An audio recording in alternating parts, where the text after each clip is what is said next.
Hello friends, welcome to Chettinad அம்மணி channel. எல்லோரும் எப்படி இருக்கீங்க? எல்லோரும் சந்தோஷமாகவும் ஆரோக்கியமாகவும் இருப்பீங்கன்னு நான் நம்புகிறேன். இன்றைக்கி நான் பார்க்க போகிற பதிவு பொங்கலுக்கு நம்ம வீட்டில் எப்படி அழகாக கோலம் போடலாம் அப்படிங்கிற பதிவு தான். அதுக்கு முன்னாடி இந்த ஒரு விஷயத்தை பாருங்கள். நீ ஒரு ஆர்டிஸ்ட்னு வரையணும் பாருல தலைவர் வந்து இந்த கோலம் போன வருஷம் பொங்கலுக்கு நம்ம வீட்டில் நான் போட்ட கோலம்.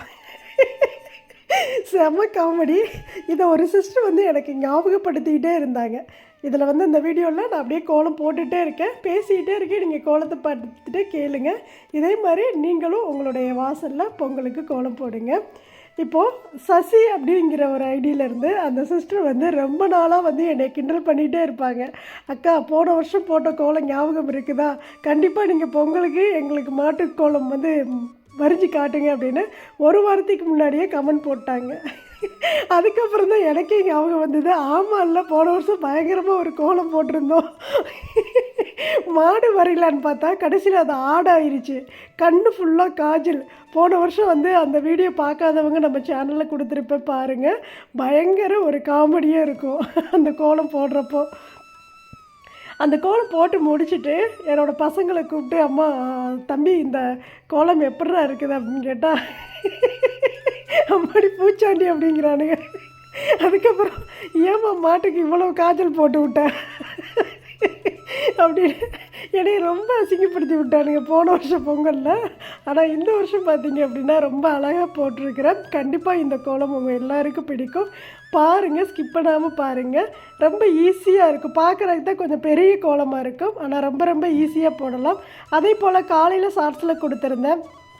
இதை வந்து ஸ்க்ரீன்ஷாட் எடுத்து வச்சதாக ஒரு சிஸ்டர் வந்து கமெண்ட் பண்ணியிருந்தாங்க. அதோடு பார்த்தீங்க அப்படின்னா, நான் இது எல்லாமே வரைஞ்சிருவேன், மாடு வரைகிறதா ரொம்ப கஷ்டம் அப்படின்னு சொன்னீங்க. இப்போ இதில் நான் மாடு வரைஞ்சி காட்டியிருக்கேன் பாருங்கள். ரொம்ப ஈஸி தான். சும்மா அப்படியே நம்ம கை எப்படியெல்லாம் போகுதோ அந்த மாதிரி வரைஞ்சி கொண்டு வந்துடலாம். ட்ரை பண்ணுங்க. நம்ம எதுவுமே முடியாதுன்னு நினைக்க வேண்டாம், முயற்சி பண்ணுவோம். கண்டிப்பாக எல்லாருனாலையுமே முடியும். இப்போ நானும் பார்த்தீங்கன்னா, நான் என்றைக்குமே எந்த ஒரு கோலமே நோட்டில் எல்லாம் போட்டு பார்க்கவே மாட்டேன். இப்போ நான் மொபைலில் பார்த்து தான் நான் வந்து இதை போட்டுட்ருக்கிறேன். அதில் எப்படி இருக்குதோ அது மாதிரி ஃபஸ்ட்டு கையிலே தான் வரைஞ்சிக்குவேன். லைட்டாக வரைஞ்சிக்கிட்டு அதுக்கப்புறம் நம்ம வந்து நல்லா ஸ்ட்ராங்காக கலர்லாம் கொடுத்ததுக்கப்புறம் நல்லா ஸ்ட்ராங்காக அந்த உருவம் தெரிகிற மாதிரி வரைஞ்சால் கோலம் ரொம்ப அட்டகாசமாக இருக்கும். இந்த டைம் கோலம் வந்து போட்டு முடிச்சுட்டு என்னோடய பசங்கிட்ட கேட்டேன், அம்மா சூப்பராக பிரிண்ட்டு மாதிரி இருக்குது, கோலம் மாதிரியே தெரியல, ஸ்டிக்கர் மாதிரி இருக்குதும்மா பார்க்குறதுக்கு அப்படின்னாங்க. அப்பா ஜெயிச்சிட்டோம்டா அப்படிங்கிற மாதிரி இருந்தது. போன வருஷம் கோலத்தை மறக்கவே முடியாது. நான் மறந்தால் கூட அந்த சகோதரி வந்து அவங்க வாழ்நாள் முழுவதும் அவங்க மறக்க மாட்டாங்க. பொங்கல் வந்துட்டாலே என்னோடய ஞாபகம் கண்டிப்பாக அவங்களுக்கு வந்துடும். அவங்க இத்தனை வருஷம், இந்த ஒரு வருஷம் ஃபுல்லாக ஞாபகப்படுத்தி சொல்கிறாங்க அப்படின்னா அவங்க மனசில் எந்த அளவுக்கு ஒரு பதிவாக போய் அது பதிஞ்சிருக்கும். அதோடு பார்த்தீங்க அப்படின்னா, அதே சிஸ்டர் தான் சொன்னாங்களா இல்லை இன்னொரு வேறு சிஸ்டர் சொன்னாங்களான்னு தெரியல. அக்கா, அந்த மாட்டுப்பொங்கல் வீடியோப்பா, அதாவது அந்த மாட்டுப்பொங்கலுக்கு நீங்கள் போட்ட கோலம் வீடியோ பார்த்துட்டு நீங்கள் அதில் பேசியிருந்த அந்த காமெடி பார்த்துட்டு தான் நான் ஃபஸ்ட்டே சப்ஸ்கிரைப் பண்ண ஆரம்பித்தேன். அதிலிருந்து தான் உங்கள் சேனலை நான் வந்து ஃபாலோ பண்ணுறேன் அப்படின்னு சொல்லியிருந்தாங்க. ரொம்ப ரொம்ப நன்றி. எனக்கே சிரிப்பு தாங்க முடியல. அதனால தான் அதை உங்களுக்கு அப்படியே நான் ஷேர் பண்ணேன். ஆனால் இந்த வருஷம் ரொம்ப அழகாகவே வந்து கோலம் போட்டுட்டேன். ஃபஸ்ட்டு பார்த்தீங்க அப்படின்னா ஒரு தாமரைப்பூ மாதிரி போட்டுட்டு, அதுக்கப்புறம் அதில் வந்து அந்த பொங்கல் பானை வரைஞ்சி விட்டுட்டு, அதுக்கப்புறம் வந்து மேலே ஒரு ரவுண்டு மாதிரி கொடுத்து, உள்ளே வந்து அந்த ரவுண்டுக்குள்ளே சூரியன் இருக்கிற மாதிரி, அந்த சூரியனுக்குள்ளேயே வந்து அந்த மாடு வந்து வர்ற மாதிரி. இதை நம்ம மாட்டுப்பொங்கல் அண்டு ஃபஸ்ட்டு பொங்கல் காணும் பொங்கல் இருக்கு இல்லையா, காணும் பொங்கல், நம்ம வீட்டு பொங்கல், இப்படி நாம் வந்து அந்த பொங்கலுக்கு கோலம் போடுறப்போ இந்த ஒரு கோலம் போட்டாவே போதும். 2 பொங்கலுக்கும் ரொம்ப அழகாக இருக்கும். ஏன்னா மாட்டு பொங்கலுக்கும் கோலம் போடலாம், ஒன்றும் தப்பு இல்லை. அழகாக மாடு வரைய முடிஞ்சுது அப்படின்னா வரைஞ்சிக்கலாம். இல்லை அப்படின்னா நீங்கள் ஃபஸ்ட்டு வந்து நம்மளுடைய வீட்டு பொங்கல் அன்னைக்குன்னு இந்த அழகாக அந்த பானை வரைஞ்சிட்டு இதே மாதிரி சூரியன் மட்டும் வரைஞ்சி விட்டுட்டு அழகாக விட்டுடலாம். பார்க்குறதுக்கு ரொம்ப ரொம்ப அழகாக இருக்கும். மாட்டு பொங்கல் அன்னைக்குன்னு அந்த சூரியனுக்குள்ளே அந்த மாடு தெரிகிற மாதிரி, அந்த மாடு வந்து அப்படியே வந்து நின்று பார்க்குற மாதிரி நம்மளுடைய ஒரு க்ரியேட்டிவிட்டி தான். பார்த்து நம்ம அப்படியே வரைஞ்சோம் அப்படின்னா ரொம்ப பார்க்குறக்கு அழகாக இருக்கும், நேச்சுரலாக இருக்கிற மாதிரி இருக்கும். ட்ரை பண்ணுங்கள். யாருனாலையும் முடியாத காரியங்கிறது எதுவுமே இல்லை, எல்லாருனாலையும் எல்லாமே முடியும். ஆனால் அதுக்கான இன்ட்ரெஸ்ட்டு நாம் எடுத்துக்கணும். நம்ம எந்த அளவுக்கு ஒரு வேலையில் அதிக இன்வால்மெண்ட் கொடுக்குறோமோ அந்தளவுக்கு அந்த வேலை வந்து நம்மளுக்கு முழு பலனை கொடுக்கும், அதில் ஒரு வெற்றியை கொடுக்கும். அதனால் பார்த்தீங்க அப்படின்னா கண்டிப்பாக எல்லாருமே ட்ரை பண்ணுங்கள்.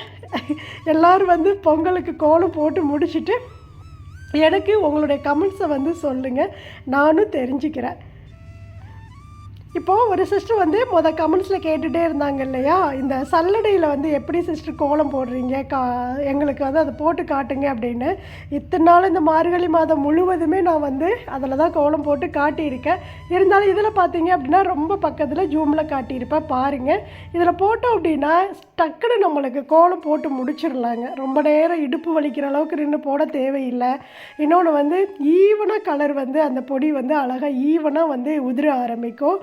சீக்கிரம் வந்து வேலை முடிஞ்சிடும். டக்குன்னு நம்ம அப்படியே சலிச்சு விட்டோம் அப்படின்னா, நீங்கள் ஃபஸ்ட்டு கோலம் போடுறப்போ லைட்டாக மட்டும் அந்த உருவத்தை மட்டும் வரைஞ்சிக்கோங்க. என்ன ட்ராயிங் பண்ணுறோமோ அதை லைட்டாக வெள்ளை கோலப்பொடியில் வரைஞ்சிக்கோங்க. வரைஞ்சிட்டு கலரெல்லாம் அதுக்கப்புறம் நல்ல டார்க்காக ஒயிட் பொடியில் வரைஞ்சோம் அப்படின்னா அவ்வளோ சூப்பராக இருக்கும். எந்த கோலம் போட்டாலும் அது மாதிரி செய்யுங்க, ரொம்ப ரொம்ப அழகாக இருக்கும். கோலப்பொடியும் ரொம்ப கம்மியாகும். ஏன்னா ஃபஸ்ட்டு அதிகமாக வந்து வெள்ளை கோலப்பொடியில் வரைஞ்சிட்டு அதுக்கப்புறம் நம்ம கலர் கொடுத்ததுக்கப்புறம் வரைஞ்சோம் அப்படின்னா கோலப்பொடியும் வேஸ்ட்டாக தான் ஆகும். அதனால் பார்த்திங்கன்னா ரொம்ப லைட்டாக நம்ம கண்ணுக்கு தெரிகிற அளவுக்கு மட்டும் வரைஞ்சிட்டு அதுக்கப்புறம் கலர் கொடுத்துட்டு அதுக்கப்புறம் அதிலையே வந்து அப்படியே ட்ராயிங் பண்ணி விட்டுருங்க. ரொம்ப அருமையாக வரும் கோலம். அப்புறம் ஒரு சிஸ்டர் வந்து கேட்டாங்க, என்ன அப்படின்னா, அக்கா வந்து ராஜி பூஜா தமிழ் அப்படிங்கிற ஐடியிலேருந்து அவங்களுடைய ஐடி நேம், அந்த ஆண்டாள் கோலம் நீங்கள் போட்டிங்கல்லக்கா, அது எங்கேருந்து எப்படி எடுத்தீங்க, அதை பற்றி சொல்லுங்கள் அப்படின்னு கேட்டிருந்தீங்க. நான் வந்து உங்களுக்கு நான் பதிலும் கொடுத்துட்டேன். இருந்தாலும் இந்த வீடியோ பார்த்தீங்க அப்படின்னா உங்களுக்கு இன்னும் ஈஸியாக புரிகிற மாதிரி சொல்கிறேன். நீங்கள் கூகுளில் போயிட்டு ஆண்டாள் பிக்சர்ஸ் அப்படின்னு சொல்லிவிட்டு நீங்கள் டைப் பண்ணிங்கனாவே அதில் வந்துடும், நிறைய பிக்சர்ஸ் வரும். நீங்கள் அப்படியே வந்து ஒவ்வொன்றா பார்த்து செலக்ட் பண்ணணும். ஆனால் எடுத்த உடனே நான் போட்ட கோலம் வந்து வந்துடாது. அது ஒவ்வொன்றா நம்ம செலக்ட் பண்ணி உள்ளே போயிட்டே இருக்கணும். போக போக தான் அந்த கோலம் வரும். நீங்கள் வேணும் அப்படின்னா அதில் பார்த்து போட்டுக்கோங்க. இல்லை அதை கண்டுபிடிக்க முடியல அப்படின்னா நான் போட்ட கோலத்தையே பார்த்து போடுங்க, ஒன்றும் தப்பு கிடையாது.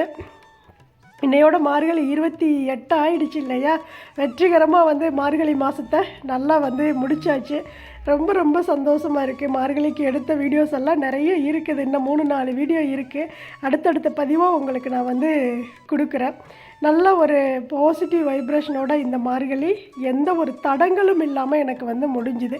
ஏன் அப்படின்னா போன வருஷம்லாம் ரொம்ப சளி பிடிச்சிருச்சு, காய்ச்சல்லாம் வந்துருச்சு. ஆனால் இன்றைக்கி காலையிலையுமே பார்த்தீங்க அப்படின்னா அந்த லாஸ்ட் டைம் நம்மளுக்கு ஒரு என்ன சொல்கிறது, ஒரு சோம்பேறித்தனம் வரும். இன்னொன்று வந்து ஒரு தடங்கள் வர்ற மாதிரியே இருக்கும். ஆனால் வந்து விடவே கூடாது அப்படின்ட்டு எந்திரிச்சிட்டேன். கொஞ்சம் லேட்டாக தான் எந்திரிச்சேன் இன்றைக்கி. ஏன்னா அந்த கோலமெல்லாம் நைட்டு போட்டு முடிக்கிறக்கே எனக்கு வந்து 10:30 ஆகிடுச்சு. பொறுமையாக உட்காந்து போட்டேன். அதனால் பார்த்திங்கன்னா 10:30 ஆகிடுச்சு. இந்த கோலமெல்லாம் போட்டு முடிச்சுட்டு தூங்கிட்டு காலையில் எந்திரிச்சு சரி லாஸ்ட்டு நாள் இன்றைக்கும் நாளைக்கு ஒரு நாள் தான் இருக்குது, கண்டிப்பாக நம்ம வந்து அதை விட்டுறக்கூடாது அப்படின்னு எந்திரிச்சு அதுக்கப்புறம் குளித்து முடிச்சுட்டு அதுக்கப்புறம் வந்து எப்போதும் போல் என்னோடய பூஜை வேலைகளை செய்ய ஆரம்பித்தேன்.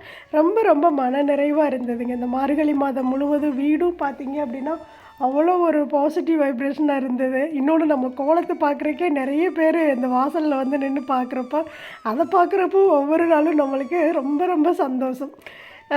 ஒவ்வொருத்தரும் வந்து பார்த்துட்டு அவங்க நின்று சிரிச்சிட்டு போகிறப்போ வந்து சந்தோஷப்பட்டுக்குவேன். அடுத்த நாள் வந்து இன்னும் அழகாக போடணும் அப்படின்ட்டு அந்த ஒரு எதிர்பார்ப்பு, அது நம்மளை யாருமே பாராட்டலைனாலும் அந்த எதிர்பார்ப்பு நமக்குள்ளே வந்து வரும். அதனால் பார்த்திங்கன்னா அது வந்து நம்மளையே நாம் வந்து இன்னும் அழகாக உருவாக்கிக்கிற மாதிரி வரும். அது உண்மையாலுமே ரொம்ப ஒரு நல்ல விஷயம்.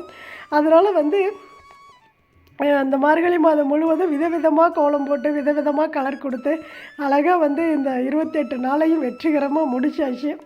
நாளைக்கு ஒரு நாள் கண்டிப்பாக வந்து அதையும் வந்து முடிக்கலாம். ஆனால் ஒரு நல்ல விஷயம் நாளைக்கு நடக்கும். அதனால் நாளைக்கு என்னால் செய்ய முடியுதா என்னன்னு தெரியல. ஆனால் கண்டிப்பாக செய்ய முடிஞ்சுது அப்படின்னா விடாமல் செஞ்சிருவேன். அதை நான் வந்து முடிஞ்சது அப்படின்னா நான் உங்களுக்கு வீடியோவில் காட்டுறேன். அது என்னங்கிறத அடுத்து நான் வந்து பதிவில் சொல்கிறேன்.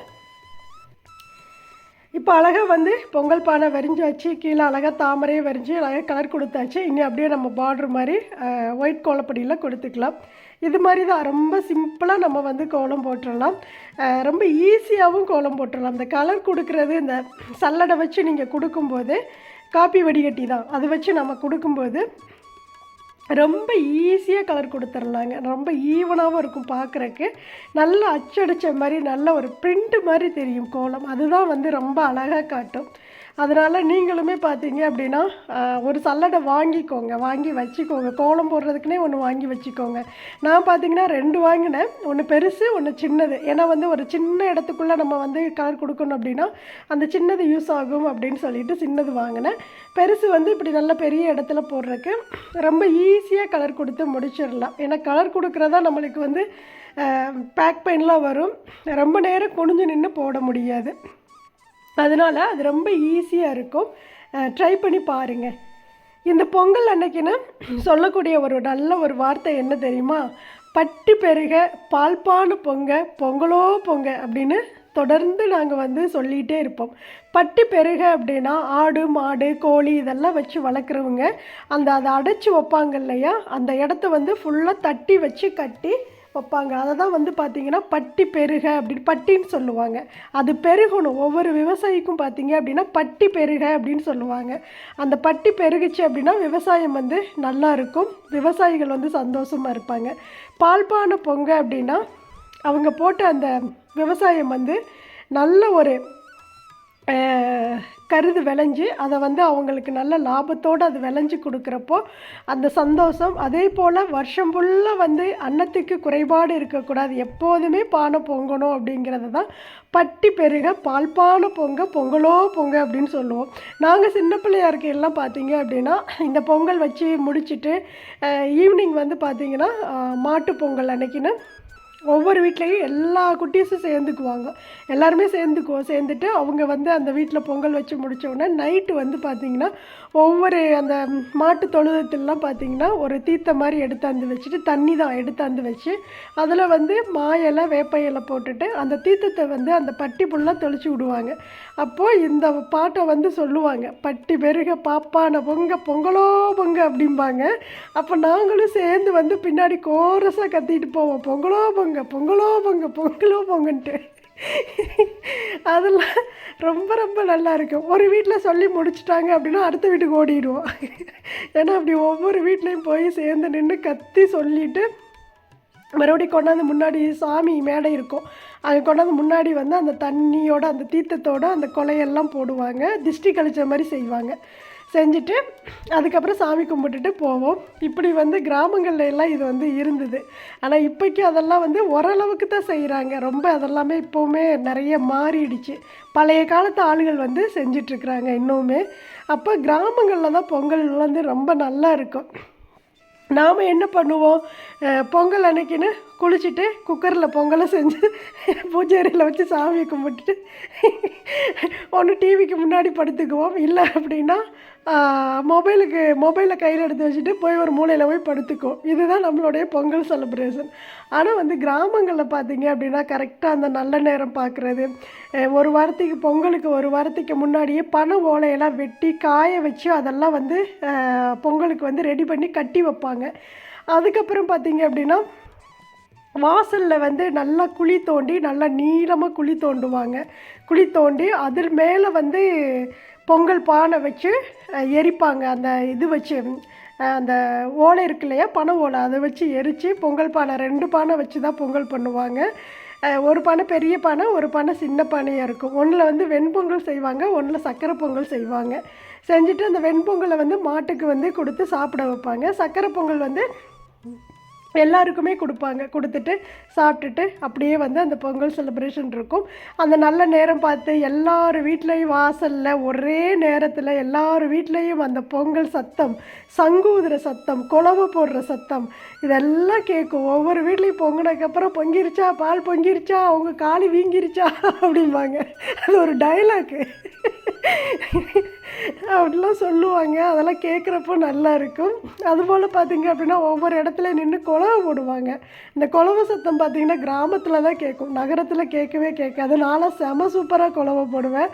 அதெல்லாம் வந்து அந்த கிராமத்தில் வளர்ந்ததுனால தான் அதெல்லாம் நம்மளுக்கு அப்படியே பிளட்டோடு வந்து கலந்துருச்சு. சூப்பராக நான்லாம் குலவை போடுவேன். குலவை போட்டோன்னா சாமியே ஆடும், அந்தளவுக்கு போடுவேன். உங்களுக்கு வேணா கமெண்ட்ஸில் சொல்லுங்கள், ஒரு நாளைக்கு போட்டு காட்டுறேன். அப்படி அந்த சங்கு எடுத்து ஊதுவாங்க. அந்த பொங்கி வரும்போது பால் பொங்குறப்போ அந்த சங்கு எடுத்து நல்லா சவுண்டாக ஊதுவாங்க. அதுபோல் வந்து கை தட்டுவாங்க, எல்லோரும் கத்துவாங்க. இதெல்லாம் வந்து கிராமங்களில் நடக்கும். நகரங்கள்லாம் வந்து பொங்கல்லாம் வந்து நான் சொன்ன மாதிரி நம்ம தான் எந்திரிப்போம். அதுவும் பாதி பேர் தூங்கி எந்திரிக்க மாட்டாங்க. எந்திரிச்சு நாம் அந்த நல்ல நேரத்தில் பொங்கல் வைக்கணுமேனு வச்சுட்டு அதுக்கப்புறம் அவங்களெல்லாம் எழுப்பி விட்டு கொஞ்சம் நேரம் வந்து புது ட்ரெஸ்ஸை போட்டுட்டு கொஞ்சம் நேரம் அப்படியே வந்து தீபாவளி கூட வெளியில் போய் வெடி வெடிப்போம். பொங்கல் அன்றைக்கி அதுவும் இல்லை, வீட்டுக்குள்ளேயே இருந்துட்டு அப்படியே வந்து அந்த பொங்கல் வச்ச பொங்கலை சாப்பிட்டுட்டு இருந்துருவோம். அவ்வளோதான் நம்ம நகரத்தோட பொங்கல். கிராமங்கள் தான் செம சூப்பராக இருக்கும். அதனாலேயே பார்த்திங்கன்னா வருஷம் வருஷம் நாங்கள் எப்போதுமே அம்மா ஊருக்கு போயிடுவோம். இந்த வருஷம் வந்து வெளியில் வேறு பக்கம் போகிறோம். அது என்னங்கிறத அடுத்து நான் சொல்கிறேன். நான் வந்து பொங்கல் பார்த்திங்க அப்படின்னா தைப்பூசம் அன்னைக்குன்னு தான் நம்ம வீட்டில் பொங்கல் வைக்க போகிறேன். ஏன்னா வந்து பொங்கல் அன்னைக்கு நாங்கள் வெளியில் போயிடுவோம். அதனால் தைப்பூசம் அன்னைக்கு வீடெல்லாம் வந்து கம்ப்ளீட்டாக க்ளீன் பண்ணி சுத்தம் பண்ணிவிட்டு அந்த பிரம்ம முகூர்த்த நேரத்தில் அதிகாலையில் வந்து நம்ம வீட்டில் வந்து செம சூப்பராக பொங்கல் செலிப்ரேஷன் பண்ணுவேன். அது என்ன அப்படிங்கிறதெல்லாம் அடுத்து நம்மளுடைய பதிவில் நான் வந்து உங்களுக்கு கொடுக்குறேன். அதே போல் எல்லார் வீட்லேயும் பார்த்தீங்க அப்படின்னா நல்ல சந்தோஷமாக பொங்கல் வைங்க. அந்த பொங்கல் நல்லா பொங்கி வர்ற இந்த வருஷத்தில் உங்களுடைய வாழ்க்கையில் சந்தோஷம் பொங்கணும், மகிழ்ச்சி பொங்கணும், இன்பம் பொங்கணும், ஆரோக்கியம் பொங்கணும், பணம் பொங்கணும், அஷ்டலட்சுமிகளும் நம்ம வீட்டில் இருந்து பொங்குன்னு பொங்கணும். இப்படி எல்லா செல்வ வளங்களும் நம்ம வீட்டில் வந்து பொங்கணும் அப்படின்னு நானும் மனதார வேண்டிக்கிறேன். கண்டிப்பாக எல்லாருடைய வாழ்க்கையிலையும் இந்த தை மாதத்துலேருந்து இருக்கக்கூடிய கஷ்டங்கள் அனைத்தும் இந்த போகி பண்டிகையோடு அது அப்படியே எரிஞ்சு போயிடட்டும். நல்லது, அடுத்த நாள் வந்து பொங்கல் ஆரம்பிக்கிற அந்த நல்ல நாள்லேருந்து நம்மளுக்கு எல்லாமே நம்ம வாழ்க்கையில் பொங்கி வரட்டும் அப்படின்னு நானும் மனதார ஒவ்வொருத்தருக்காகவும் நான் வந்து வேண்டிக்கிறேன். கண்டிப்பாக எல்லாருடைய கனவுகளும் வந்து நிறைவேறணும். தை பிறந்தா வழி பிறக்கும்னு சொல்கிற மாதிரி தை மாதம் எப்படா பிறக்கும் அப்படின்னு ஒரு நல்ல காரியம் செய்கிறக்காக நம்ம வந்து எதிர்பார்த்துட்டே இருப்போம். அப்படி அந்த நல்ல காரியம் நடக்கக்கூடிய எல்லாருடைய வீட்டிலையும் எந்த தங்கு தடையும் இல்லாமல் நல்லபடியாக வெற்றிகரமாக முடியணும் அப்படின்னு நானும் அத்தனை தெய்வங்கள்கிட்டையும் கைகூப்பி வேண்டிக்கிறேன். நிறைய சகோதரிகள் வந்து நம்ம சேனலில் சொன்ன ஒரே விஷயம், இந்த 2 டேஸாக எனக்கு வர்ற அத்தனை கமெண்ட்ஸுமே பார்த்தீங்க அப்படின்னா, அக்கா நாங்கள் வீடு கட்டணும். நேற்று ஒரு சகோதரி சொல்லியிருந்த ஒரு கமெண்ட்டு, ஒரே ஒரு ரூம், அதை படிக்கிறப்போ எனக்கு அவ்வளோ கஷ்டமாக இருந்தது. அதே சூழ்நிலை நானும் வாழ்ந்திருக்கேன் சகோதரி. அதனால் ஒன்றும் கவலைப்படாதீங்க, சீக்கிரமாகவே நல்ல நிலைமைக்கு நீங்கள் வருவீங்க. அது கண்கூட சீக்கிரம் நடக்கும். நீங்கள் பாருங்கள், நம்பிக்கையை மட்டும் கைவிடாதீங்க. அவங்க சொன்ன ஒரு விஷயம் என்ன அப்படின்னா, பல டைம் நான் வந்து சூசைட் பண்ண போயிட்டேன். ஆனால் குழந்தைகளுக்காக திரும்ப வந்து பிள்ளைங்க முகத்தை பார்த்துட்டு இருந்துட்டேன். நிறைய கஷ்டம், ஒரே ஒரு ரூமு, அதுக்குள்ளே தான் படுக்கிறோம், அதுக்குள்ளே தான் கிச்சன் இருக்குது, அதுக்குள்ளே தான் பீரோ நிற்கிது. இப்படி நிறைய விஷயங்களை வந்து டைப் பண்ணி அனுப்பிச்சிருந்தாங்க. அந்த கமெண்ட்ஸ் வந்து எனக்கு ரொம்ப கஷ்டத்தை கொடுத்தது. இதே ஒரு கஷ்டத்தை நானும் அனுபவிச்சு தான் வந்திருக்கேன் சகோதரி. ஒன்றும் கவலைப்படாதீங்க, நல்லா வருவீங்க. நானும் கோயம்புத்தூரில் அரசூரில் இருந்தப்போ ஒரே ஒரு ரூமு தான். பையனுக்கு வந்து தொட்டில் கூட கட்டுறதுக்கு இடம் இல்லை. ஒரே ஒரு ரூமில் ஒரே பக்கம் கிச்சனு, தொட்டில் வந்து பார்த்திங்கன்னா கட்டிலுக்கு மேலேயே கட்டி போட்டிருப்போம். அந்த கட்டிலில் நாங்கள் படுத்தோம் அப்படின்னா குழந்தைய ஆட்ட முடியாது. இப்படியெல்லாம் வந்து கஷ்டப்பட்டு அந்த ஒரு ரூமில் இருந்து தான் நாங்களுமே வந்தோம். அதுவும் சிமெண்ட் சீட்டு வீடு. இதெல்லாம் கடந்து தான் இந்த நிலைமைக்கு வந்திருக்கோம். கண்டிப்பாக நீங்களும் நல்லா வருவீங்க. இந்த தை மாதத்துலேருந்து உங்களுடைய கஷ்டங்கள் எல்லாமே கரைஞ்சு போகட்டும். இந்த போகி பண்டிகைக்கு எரிக்கக்கூடிய பழைய பொருட்கள் மாதிரி இத்தனை நாளும் நீங்கள் கடந்த கஷ்டங்கள் எல்லாமே இந்த போகி பண்டிகையோடு எல்லாம் எரிஞ்சு போகட்டும். அதனால் பார்த்தீங்கன்னா கண்டிப்பாக நீங்கள் நல்லா வருவீங்க. மனசை தளர விடாதீங்க. பிள்ளைகளுக்காக நம்ம வாழ்ந்து தான் ஆகணும். என்றைக்குமே நம்மளுடைய உயிரை எடுக்கிறதுக்கு நம்மளுக்கே வந்து அதிகாரம் இல்லை, அது கடவுள் கையில் தான் இருக்குது. அதனால் பார்த்திங்கன்னா என்றைக்கும் அந்த தப்பான முடிவுக்கு மட்டும் போகாதீங்க.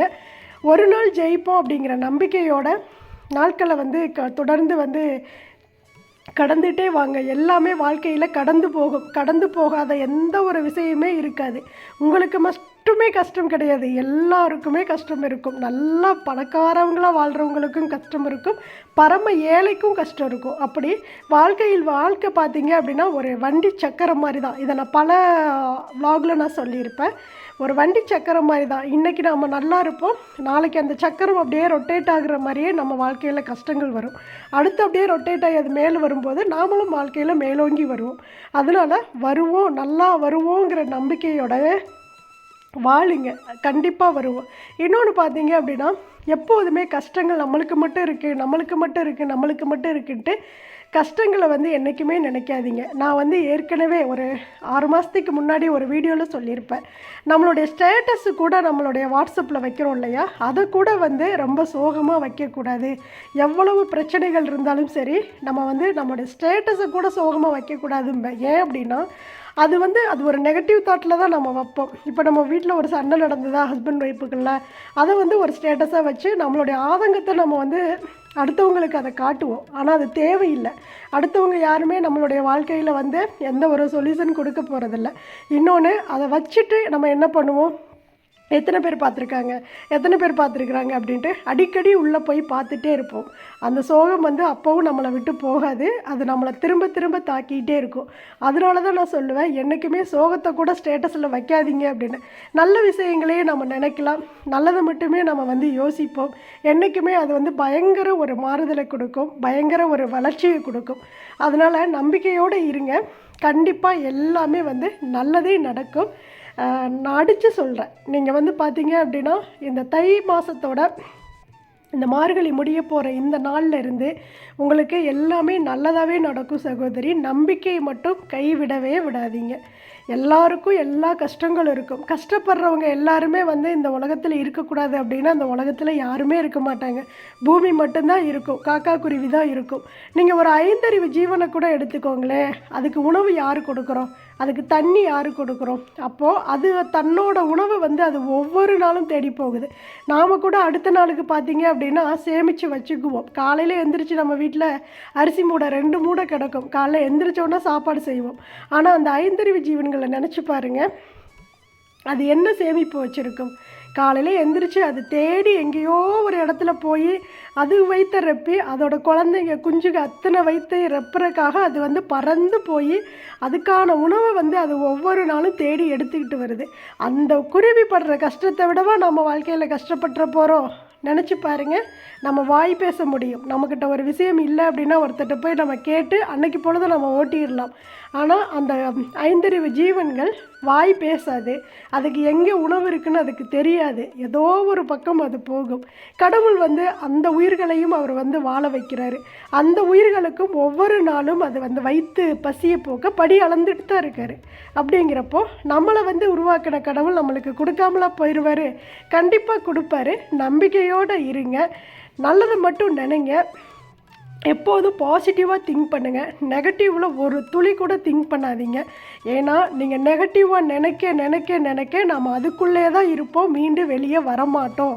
அதை விட பார்த்தீங்க அப்படின்னா நம்மளுக்கு எவ்வளோ பெரிய நல்ல விஷயங்கள் நடந்தாலும் அதை நம்ம அனுபவிக்கவும் மாட்டோம்.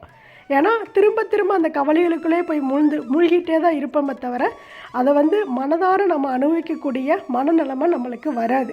அடுத்து என்னன்னு ஒவ்வொரு டைமும் ஒவ்வொரு சோகத்துக்குள்ளே தான் போய் மூழ்குவோம். அதனால் இருக்கிறத வச்சு சிறப்புடன் வாழலாம். நம்மளை விட கஷ்டப்படுறவங்கள என்றைக்குமே நாம் ஒன்று நினச்சிக்கணும், நம்ம வீட்டில் இருந்துட்டு இவ்வளோ நல்லா இருக்கிறோம். எத்தனையோ பேர் பார்த்தீங்க அப்படின்னா நம்மளை விட கஷ்டப்படுவாங்க. அப்போ அவங்கள பார்த்து நம்ம என்றைக்குமே நம்மளை விட வசதியாக உள்ளவங்களை பார்த்து என்றைக்கும் அவங்கள பார்த்து பொறாமப்படவும் கூடாது. அவங்கள மாதிரி நம்மளால் இருக்க முடியலை அப்படின்னா ஆதங்கப்படவும் கூடாது. கடவுள் நம்மளுக்கு என்ன கொடுக்குறன்னு நினைக்கிறாரோ அதை கண்டிப்பாக கொடுப்பாரு. அதை யாருனாலையும் தடுத்து நிறுத்தவே முடியாது. அப்படிங்கிறப்போ நம்மளை விட மேலே உள்ளவங்களை என்றைக்குமே நினைக்காதீங்க, நம்மளோட கீழே உள்ளவங்களை நினச்சிக்கோங்களேன். இதை நான் வீடியோக்காகலாம் சும்மா நான் ஒரு மோட்டிவேட் பண்ணுறேன் அப்படிங்கிறக்கு வேண்டி நான் பேசலை. உண்மையாலுமே நீங்கள் அப்படி நினச்சி பாருங்கள், நம்மளுக்கு அவ்வளோ சந்தோஷம் கிடைக்கும் லைஃப்பில், அவ்வளோ ஒரு மன மகிழ்ச்சி கிடைக்கும் லைஃப்பில். கண்டிப்பாக நம்மளுக்கு எல்லாமே கிடைக்கும். அதனால் கிடைக்கிற வரைக்கும் நம்ம பொறுமையாக தான் இருக்கணும். அதனால் கண்டிப்பாக நம்மளுக்கு எல்லாம் நீங்கள் நினைக்கிற அத்தனை நல்ல காரியங்களும் நடக்கும். நம்பிக்கையை விடாதீங்க. இந்த பொங்கலோட எல்லா கஷ்டங்களையும் மறந்து சந்தோஷமாக வாழுங்க. பிள்ளைங்களை நல்லா பாருங்கள், ஹஸ்பண்டை நல்லா கவனிச்சிக்கோங்க. எல்லா கஷ்டமும் எல்லாருக்குமே இருக்கும். ஆனால் அது ஒரு நாள் நம்மளை விட்டு கடந்து போகும். அந்த கடந்து போகிற நாளுக்காக நம்ம காத்திருப்போம், நம்பிக்கையோடு காத்திருப்போம், சந்தோஷமாக காத்திருப்போம். ஓகேவா? அவ்வளோதான். அடுத்து நம்ம கோலத்துக்குள்ளே போகலாம். இந்த வருஷம் பார்த்தீங்க அப்படின்னா மாடு கொஞ்சம் அழகாகவே வந்துடுது, நல்லாவே வரைஞ்சிருந்தேன். எனக்கே ரொம்ப பிடிச்சிருந்தது. அதில் பார்த்தீங்கன்னா கருப்பு கோலப்படி இல்லை. அது வந்து போன வருஷம் வாங்கின கோலப்படி நிறைய இருக்குது. உள்ள பாக்ஸில் எடுத்து இந்த என்னோடய பையன் எடுத்து அரேஞ்ச் பண்ணி வைக்கிறேன், சுத்தம் பண்ணுறேன்னு எல்லாம் சுத்தம் பண்ணி எதுக்குள்ளே தூக்கி வச்சானே தெரியல, கண்டுபிடிக்க முடியல. இன்னொன்று, நான் இன்றைக்கி ஈவினிங் தான் கோலம் போட்டு உங்களுக்கு வீடியோ கொடுக்கலான் இருந்தேன். நேற்று வந்து சரி கொஞ்சம் ஃப்ரீயாக தானே இருக்கிறோம், வீடியோ எடுக்கலான்ட்டு எடுத்துட்டேன். அதனால் பார்த்தீங்கன்னா அந்த நேரத்துக்குள்ளே உள்ளே போய் தேடி எடுக்கிறதுக்கு கொஞ்சம் கஷ்டப்பட்டுட்டு சரி இருக்கிற வச்சு அப்படியே வந்து போட்டு விடுவோம் அப்படின்னு நினச்சேன். அதனால தான் மாட்டுக்கு வந்து அந்த கருப்பு கலருக்கு பதில் ப்ளூ கலர் வந்து கண், அந்த வாயெல்லாம் வந்து ப்ளூ கலரில் போட்டு விட்டுருப்பேன். இந்த டைம் ஓரளவுக்கு கண்ணெல்லாம் நல்லா வந்துருச்சு. ஆனால் மாடு வந்து நம்மளை பார்க்குற மாதிரியே இருக்கும். இந்த டைம் போன மாடு சைடாக திரும்பி பார்க்குற மாதிரி இருந்தது. அதனால தான் காய்ச்சல் கொஞ்சம் அதிகமாக போயிடுச்சு. யாரும் தப்பாக நினச்சிக்காதீங்க. ஆனாலும் நான் அந்த போட்டு உங்களுக்கு வந்து வீடியோ கொடுத்தேன் பார்த்தீங்களா, என்னோடய தைரியத்தை நீங்கள் எல்லோரும் பாராட்டணும்.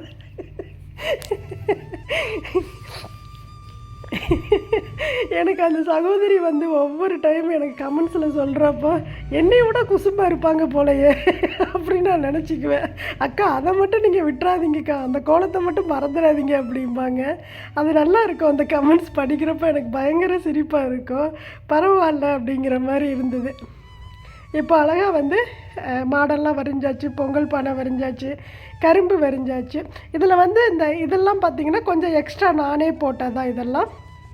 இப்போ வந்து ஒரு தாம்பூலத்தட்டு, ஒரு தட்டம் வரைஞ்சி அதில் வந்து தேங்காய் வெட்டி வச்சுருக்க மாதிரி. இப்போ இந்த நடுவில் லைட்டாக ஒரு இப்போ சுற்றி ஒயிட் கொடுத்துருக்கேன், நடுவில் வந்து அந்த தேங்காய் உடஞ்சிருக்க மாதிரி தெரியுது இல்லையா? அதுக்கு நான் எப்படி கலர் கொடுத்துட்டேன் அப்படின்னா, நீங்கள் பிளாக் கலர் இருந்தால் ஒரு துளி ஒயிட் கோலப்பொடி கலந்து கொடுக்கலாம். என்கிட்ட பிளாக் கலர் வந்து இல்லாதனால இந்த ப்ரௌன் கலர் காவி பொடி இருக்கு இல்லையா, அதை லைட்டாக கலந்துட்டு கொடுத்தேன். அதனால் அது பார்க்குறக்கு ரொம்ப அழகாக இருந்தது. இப்போது தேங்காய் வெட்டி வச்சாச்சு, பழம் ரெடி ஆகிடுச்சு. இப்போ அப்படியே வந்து ஊதுபத்தி வந்து அப்படியே நம்ம வச்சு விடலாம். இது நல்லா இருந்தது, பார்க்குறக்கு ரொம்ப அழகாக இருந்தது. இன்னுமே பார்த்தீங்கன்னா இந்த உட்டு கலர்னால இந்த ஊதுபத்தி கலரு கொஞ்சம் எடுப்பாக வந்து நைட் நேரம்னாலும் தெரியல, ஆனால் பகலில் ரொம்ப அழகாக இருந்தது. லாஸ்ட்டில் வந்து எல்லா லைட்டையும் போட்டு விட்டுட்டு எடுத்தேன். அப்போ வந்து நல்லா பளிச்சுன்னு தெரியும் பாருங்கள். ஏன் அப்படின்னா எல்லா லைட்டையும் போட்டு விட்டு நான் கோலம் எடுத்தேன் அப்படின்னா அதனோட கிளார் வந்து இந்த உட்டில் அடிக்கிறப்போ ரொம்ப மங்கலாக தெரிஞ்சுது. அதனால தான் சின்ன லைட்டை மட்டும் போட்டுட்டு எப்படி நல்லா பளிச்சுன்னு தெரியுதோ அதுக்கு தகுந்த மாதிரி கேமரா வச்சு எடுத்துகிட்டு இருந்தேன். அதுக்கப்புறம் நல்ல ஒரு மல்லிகைப்பூ செண்டு அப்படியே வந்து அந்த தட்டத்து மேலே வந்து பூவெல்லாம் இருக்கிற மாதிரி அதை ஒன்று நானே வந்து அதெல்லாம் க்ரியேட்டிவ் பண்ணி அப்படியே வரைஞ்சி விட்டேன். இப்போ அழகாக பார்த்தீங்கன்னா ஒரு முழம் மல்லிகைப்பூ வந்து அந்த தாம்பூலத்தட்டில் இருக்கிற மாதிரி இருக்கும். அதுக்கப்புறம் சரி இதெல்லாம் வரைஞ்சி முடிச்சிட்டோம், இன்னும் வந்து கலர்ஃபுல்லாக இந்த தட்டத்தில் இன்னும் என்னெல்லாம் வரையலாம் அப்படின்னு பார்த்தப்போ சரி அப்படியே பழத்து மேலே ஒரு வெத்தலை மட்டும் வரைஞ்சிடலாம். அதுக்கப்புறம் வெத்தலை வரைஞ்சி முடிச்சுட்டு என்ன பண்ணலான்னு யோசிக்கிறப்ப சரி பாக்கும் வரைஞ்சிடலாம் அப்படின்னு கொஞ்சம் கொஞ்சமாக யோசனை பண்ணி ஒவ்வொன்றா வரைஞ்சிட்டு இருந்தேன். அதுக்கப்புறம் இந்த தட்டில் வெத்தலை, பழம், பாக்கு இருந்தாலும் ஏதோ ஒன்று கலர்ஃபுல்லாக ஒன்று குறையிற மாதிரி இருக்கே அப்படின்னு யோசனை பண்ணிவிட்டு சரி ஒரு ரோஸ் இருக்கிற மாதிரி நல்லா கலர்ஃபுல்லாக இருக்கிற மாதிரி வரையலாம் அப்படின்ட்டு அந்த ஊதுபத்தி ஸ்டாண்ட் இருக்குது இல்லையா, அந்த இடத்துல ஒரு குட்டி ஒரு ரோஸ் ஒன்று வரைஞ்சி வச்சேன். அது இன்னுமே பார்த்தீங்க அப்படின்னா தாம்பூலத்தட்டை ரொம்ப அழகாக ஆக்கிச்சு. உண்மையாலுமே வந்து ஒரு பொங்கல் பானை இருக்குது, சூரியன் இருக்குது, கதிர் இருக்குது, நெற்கதிர்கள் இருக்குது, அதே போல் நம்மளுடைய லட்சுமி தாயார் அமர்ந்திருக்கக்கூடிய தாமரைப்பூ இருக்குது, தாம்பூலத்தட்டு இருக்குது. அந்த தாம்பூலத்தட்டில் தேங்காய், வெத்தலை, பாக்கு, பழம், பூவு, அகர்பத்தி எல்லாமே இருக்கிற மாதிரி ரொம்ப நேச்சுரலாக எனக்கு தெரிஞ்ச அளவுக்கு நான் வந்து வரைஞ்சிருக்கேன். இதில் நிறைகள் குறைகள் எதா இருந்தாலும் உங்களுடைய கமெண்ட்ஸில் சொல்லுங்கள், நான் வந்து அதை தெரிஞ்சுக்கிறேன். குறைகள் இருந்தாலும் சொல்லுங்கள். ஐயோ நம்ம சொன்னால் அவங்க எதுவும் தப்பாக நினச்சிக்குவாங்களோ அப்படிலாம் யாருமே எதுவுமே நினைக்காதீங்க. உங்களுடைய ஒவ்வொரு குறைகளும் என்னை நான் வந்து மோட்டிவேட் ஆகிட்டே போயிட்டே இருப்பேன். நான் வந்து அதை வந்து எடுத்துக்குவேன். ஓகே அவங்க சொன்னதை நம்ம வந்து மாற்றிக்கலான்னு யோசனை பண்ணுவேன். அதனால் பார்த்தீங்க அப்படின்னா நெகட்டிவ் கமெண்ட்ஸு கொடுக்குறேன்னு யாரும் தப்பாக நினைக்க வேண்டாம். நெகட்டிவ் கமெண்ட்ஸுங்கிறது அது வேறு, ஆனால் குறைகள்ங்கிறது அது வேறு. அதனால் பார்த்தீங்க அப்படின்னா உங்களுக்கு என்ன தோணுதோ அதை வந்து எனக்கு கமெண்ட்ஸில் கொடுங்க, நான் தெரிஞ்சுக்கிறேன். ஏதாவது நீங்கள் இது இப்படி வரைஞ்சிருக்கலாம் அப்படின்னு சொன்னால் கூட நான் யோசனை பண்ணுறேன். அடுத்த டைம் நான் வந்து அதை வந்து கரெக்ட் பண்ணிக்கிறேன். அதனால் எதா இருந்தாலும் உங்களுடைய கமெண்ட்ஸில் எனக்கு வந்து கண்டிப்பாக கொடுங்க. அவ்வளோதான். சூப்பராக ரொம்ப அழகாக கலர்ஃபுல்லாக ரொம்ப மங்களகரமாக ஒரு கோலம் வந்து நல்லா வாசலே நிறைஞ்சது மாதிரி அழகாக போட்டு முடிச்சிட்டேன். கண்டிப்பாக இந்த கோலம் உங்கள் எல்லாருக்குமே பிடிக்கும் அப்படின்னு நான் நினைக்கிறேன். பிடிச்சிருந்ததுன்னா கமெண்ட் பண்ணுங்கள். அதே போல் எல்லாருக்குமே ஷேர் பண்ணுங்கள். எல்லாருமே இது மாதிரியே கோலம் போடட்டும் ஒவ்வொரு வாசல்லையும். நீங்களும் பொங்கல் அன்னைக்கு இந்த கோலம் போடுங்க. பார்க்குறக்கே கொஞ்சம் பெரிய கோலமாக ஒரு மாதிரி கஷ்டமாக ரொம்ப வந்து மைன்யூட்டாக ரொம்ப அழகாக ட்ராயிங் பண்ணுறவங்களுக்கு தான் இதெல்லாம் வரும் அப்படியெல்லாம் நினைக்க வேண்டாம். ட்ரை பண்ணுங்கள். எல்லாருனாலையும் எல்லாமே போட முடியும். ஒரு மாட்டோட வாய் கோணலாக போச்சா கூட அதை பார்த்து நம்ம வந்து கவலைப்படவோ ஒன்றுமே தேவையில்லை. காமெடியாக எடுத்துகிட்டு சிரிச்சுக்கிட்டு நம்ம வந்து கடந்து போய்க்கலாம். அடுத்த டைம் இன்னும் நம்ம வந்து அழகாக போட ஆரம்பிக்கலாம். இப்போ நான் போன வருஷம் எப்படி போட்டேன், இந்த வருஷம் எப்படி போட்டிருக்கிறேன், அவ்வளோதான். அதனால் யாரும் எதுவும் நினச்சிக்காதீங்க. ட்ரை பண்ணுங்கள். அனைவருக்கும் பார்த்தீங்க அப்படின்னா இனிய பொங்கல் நல்வாழ்த்துக்கள். 2 நாளைக்கு முன்னாடியே சொல்லிட்டேன், இருந்தாலும் பரவாயில்ல. எல்லாருக்கும் இந்த பொங்கலில் இந்த பொங்கல் பானை எப்படி பொங்குதோ அதே போல் எல்லாருடைய வீட்டிலையும் சந்தோஷங்கள் பொங்கட்டும், மகிழ்ச்சி பொங்கட்டும், செல்வ வளம் பொங்கட்டும், பண கஷ்டமெல்லாம் போய் எல்லார் வீட்டிலையும் பணம் தங்கட்டும், பொங்கட்டும். எல்லாருடைய கஷ்டங்களும் தீர்ந்து எல்லாருடைய வாழ்க்கையிலையும் நிம்மதி பொங்கட்டும், ஆரோக்கியம் பொங்கட்டும், அத்தனையும் பொங்கட்டும், எல்லாமே பொங்கட்டும் அப்படின்னு சொல்லிட்டு இந்த பதிவை நான் வந்து முடிச்சுக்கிறேன்.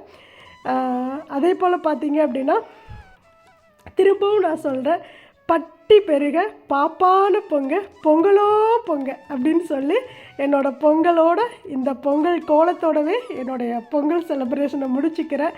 அடுத்தடுத்த பதிவில் உங்களுக்கு கண்டிப்பாக வந்து vlogல நான் வந்து சொல்கிறேன்.